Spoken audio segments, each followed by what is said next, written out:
여백의 매력, 피사체 주변의 빈 공간. 미술에서도 이게 없으면 피사체가 주인공이 돋보이지가 않아요. 이야기에서도 마찬가지. 사건과 사건 사이의 공백, 대사와 대사 사이의 침묵, 결정적인 순간에 생략된 정보, 이 비어있는 여백, 여기에 독자의 상상력이 들어와서 재미를 만들어내는 공간이 되는 거죠. 데뷔를 위한 가장 빠른 길을 안내한다. 우동이즘에 잘 팔리는 이야기 만들기. 해밍웨이의 빙산이론이라고 하는 게 있습니다. 이 분야의 끝판왕이죠. 어네스트 해밍웨이. 빙산의 움직임이 위험 있어 보이는 것은 빙산의 거의 대부분이 물속에 잠겨 있어 보이지 않기 때문이다.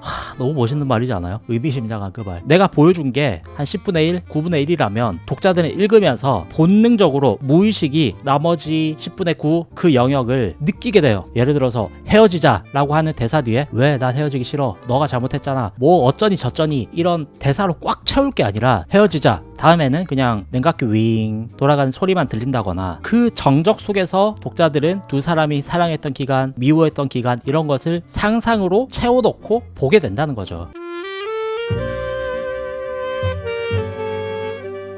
그래서 감정이 숨쉴 수 있는 공간을 넣어줘야 한다는 거예요. 이걸 정말 잘하는 분들이 일본의 애니메이션 감독들이라고 생각하는데, 미야자키 하야오 감독님, 신카이 마코토 감독님, 구름이 흘러간다거나 음식을 그냥 막 맛있게 먹는다거나 요리를 하는 모습을 보여준다거나 꽃밭에 풀들이 막 바람에 날린다거나 이런 것들 멍하니 보게 되죠. 특히 초속 5cm 그 영화를 저는 인생 이야기 탑10 안에 들 만큼 너무 좋아하는데, 비언어적인 소통, 몸짓뿐만 아니라 배경이 말해주는 그 모든 분위기들, 그런 게 감정을 건드리는 하나하나의 터치들이 너무 섬세하고 좋아서 내 이야기인 것처럼 만들어주는 거죠. 왜냐하면 모든 공간과 모든 요소들에 내 감정을 대입할 수 있기 때문에 더 흠뻑 빠지게 되는 거죠. 물론 이건 극 F의 영역이기도 하지만, 일종의 일본어로 맞든다고 하잖아요.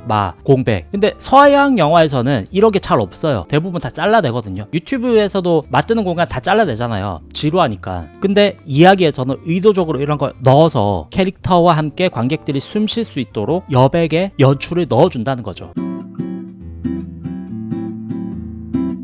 이러려면 사실 독자를 믿는 힘이 있어야 됩니다. 독자가 똑똑하다는 걸 인지해야 돼요. 근데 작가들이 이게 참 안 돼요. 저도 안 되고 기성 작가님들도 잘 하기 힘든 영역인데, 조금이라도 난해한 장면이 있으면 이해하지 못할까봐 계속 설명을 하게 되거든요. 설명하지 않으면 이야기를 못 따라올까봐 좀 무서워요. 주인공이 펑펑 웃는 장면을 보여줘서 연출하는 게 아니라 그냥 잠들어 있고 옆에 눈물 젖은 휴지들이 잔뜩 떨어져 있다거나, 이것만 해도 충분하다는 거죠. 혹은 남자 캐릭터와 여자 캐릭터 가 서로 막 미친 듯이 말싸움 하는 게 아니라 둘은 조용히 서 있고 신호등 빨간불만 깜빡깜빡 하고 있다거나, 이런 식의 연출. 독자들은 똑똑해서 알아요. 저거 연출 고급진데 하면서 오히려 자신의 작품 보는 식견을 자랑하려고 하죠. 그런 게 이제 미장센인 거잖아요. 우동이즘.